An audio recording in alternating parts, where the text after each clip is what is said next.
না পুরোপুরি মনোব্রত নয়। মাঝে মাঝে কথা বলা বন্ধ রাখার নির্দেশ দেন এ সময়ের বেশ কিছু লাইফস্টাইল বিশেষজ্ঞ।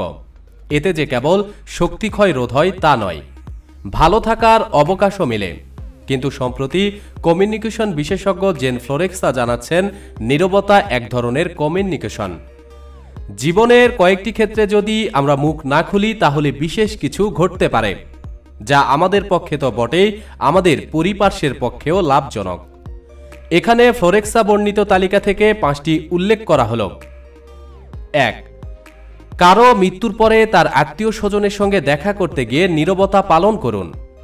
অবান্তর সান্ত্বনা দেওয়ার চাইতে নীরবতাই এখানে বাঞ্ছনীয়। 2. নিজেকে যখন বিভ্রান্ত বলে মনে করছেন তখন চুপ করে থাকুন। এই সময়ে কথা বলতে গেলে বিড়ম্বনা বাড়বে, জটিলতা আপনাকে ঘিরে ফেলবে। 3. কোনো আলোচনা যদি মনোগ্রাহী বলে বোধ হয় তবে সেখানে নীরব হন, চুপ করে শুনুন, এতে উপকার আপনার। 4. কাজের সময় যতটা পারেন কম কথা বলুন, একে মনোসংযোগ বাড়বে আর দিনের শেষে ক্লান্তিবোধ কম হবে। 5. বাজে তর্ক, উড়ো ঝগড়া ইত্যাদি সময়ে মুখে কুলুপ আটন। কেন তা নিশ্চয়ই বলে দিতে হবে না।